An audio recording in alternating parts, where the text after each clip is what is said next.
गुरुदेव और माँ गायत्री के चरणों में कोटि कोटि नमन। आप सभी को प्रणाम। गायत्री मंत्र का कौन सा अक्षर हमारे शरीर के किस किस अंगों को प्रभावित करता है, आज हम ये जानेंगे इस वीडियो से। गायत्री मंत्र में 24 अक्षर हैं जो 8 अक्षरों के त्रिक के अंदर व्यवस्थित हैं, यानी 8 अक्षरों का 3 बार जोड़ा है। गायत्री मंत्र का जाप करने से न केवल जप करने वाले भक्त को बल्कि जो उसको सुनता है वो भी शुद्ध होता है। गायत्री मंत्र में रीढ़ की 24 कशेरुकाओं के अनुरूप 24 अक्षर होते हैं। जिस तरह रीढ़ की हड्डी हमारे शरीर को सहारा और स्थिरता प्रदान करती है, उसी तरह से गायत्री मंत्र भी हमको स्थिरता देता है, सहारा देता है। गायत्री मंत्र के 24 अक्षरों में 24 देवता निवास करते हैं, उनकी 24 चैतन्य शक्तियां हैं। गायत्री मंत्र के 24 अक्षर 24 शक्ति बीज हैं। गायत्री मंत्र की उपासना करने से मंत्र शक्तियों का लाभ और सिद्धियां हमको मिलती हैं। ऐसा माना जाता है कि गायत्री मंत्र हिंदू धर्म का सबसे उत्तम मंत्र है। गायत्री मंत्र हमें ज्ञान प्रदान करता है। गायत्री मंत्र का जाप दिमाग को शांत रखता है। ओम के साथ इस मंत्र का उच्चारण किया जाता है, जो दिमाग को सुकून देने वाली ध्वनि पैदा करता है। इससे एकाग्रता और सीखने की क्षमता भी बढ़ती है। माँ गायत्री की नियमित पूजा आराधना से आत्मशक्ति का अभ्युदय होता है, व्यक्तित्व का निर्माण होता है, सुख समृद्धि, दया भाव, आदर भाव की उत्पत्ति होती है। अब हम आपको एक तस्वीर दिखाएंगे जो पूज्य गुरुदेव की पुस्तक की है। इसमें पूज्य गुरुदेव ने बताया है कि गायत्री मंत्र का कौन सा अक्षर किस किस अंग को प्रभावित करता है हमारे शरीर के। तो इस चित्र को आप ध्यान से देखिए। इसमें ओम हमारे सहस्त्र सार चक्र को जागृत करता है। उसी तरह से भूः भुवः स्वः, ये तीनों हमारे माथे और सिर के दाएं तथा बाएं अंग को प्रभावित करते हैं। भूः शब्द हमारे सिर के दाएं तरफ प्रभावित करता है और स्वः हमारे बाएं तरफ को। अब उससे नीचे आते हैं। अब देखिए, तत् शब्द हमारे आज्ञा चक्र को जागृत करता है।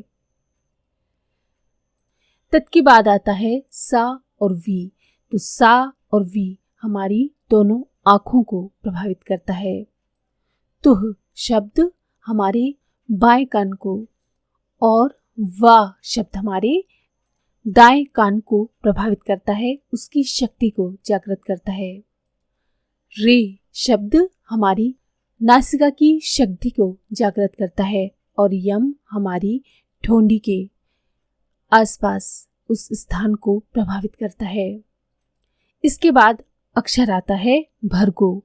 भर्गो का भा हमारे गले यानी हमारे विशुद्धि चक्र को जागृत करता है और भर्गो शब्द का गा शब्द हमारे अनाहत चक्र को जागृत करता है।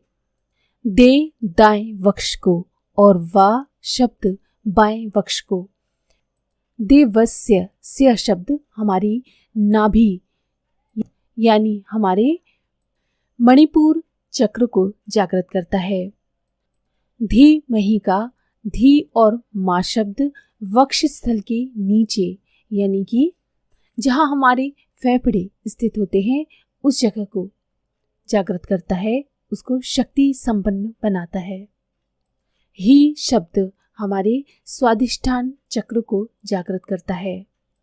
धियो योनहा का धी हमारे कंधे और यो शब्द हमारे दूसरे कंधे को प्रभावित करता है।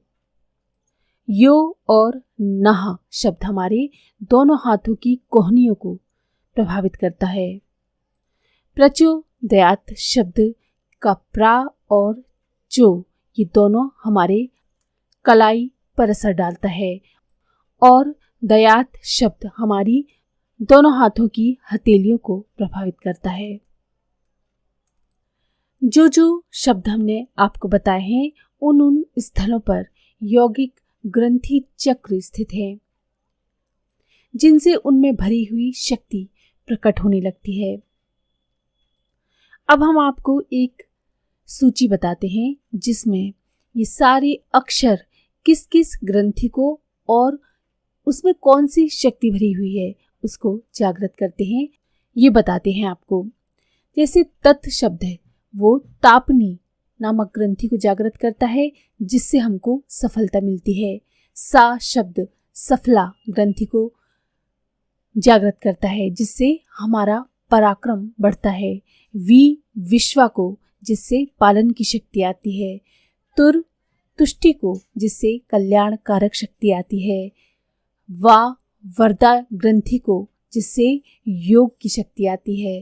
रेवती ग्रंथि को जागृत करता है जिससे प्रेम की शक्ति आती है। सूक्ष्म ग्रंथि को जिससे धन की शक्ति आती है। यम ज्ञाना ग्रंथि को जिससे तेज की शक्ति आती है। भर्गा ग्रंथि को जिससे रक्षा हमारी होती है। गोमती ग्रंथि को जिससे बुद्धि तेजस्वी बनती है। देविका ग्रंथि को जिससे दमन की शक्ति आती है। वाराही ग्रंथि को जिससे निष्ठा की शक्ति आती है। सिहनी ग्रंथि को जागृत करता है जिससे धारणा की शक्ति आती है। ध्याना ग्रंथि को जागृत करता है जिससे हमारी प्राण शक्ति बढ़ती है। माँ शब्द मर्यादा ग्रंथि को जागृत करता है जिससे संयम की शक्ति आती है। ही स्फुटा ग्रंथि को जिससे तप की शक्ति आती है। मेधा को जिसमें दूरदर्शिता आती है। योगमाया ग्रंथि को जिससे जागृति होती है। योगिनी ग्रंथि को जिससे उत्पादन की शक्ति आती है। धारणी ग्रंथि को जिससे सरसता आती है। प्रभवा को जिससे आदर्श की शक्ति आती है। ऊष्मा को बढ़ाता है जिससे हमारा साहस बढ़ता है। दृश्य ग्रंथि को जागृत करता है जिससे हमारा विवेक बढ़ता है। निरंजना ग्रंथि को जागृत करता है जिससे हमारे अंदर सेवा भाव जागृत होता है। गायत्री मंत्र इन सभी शक्तियों को साधक में जागृत करता है।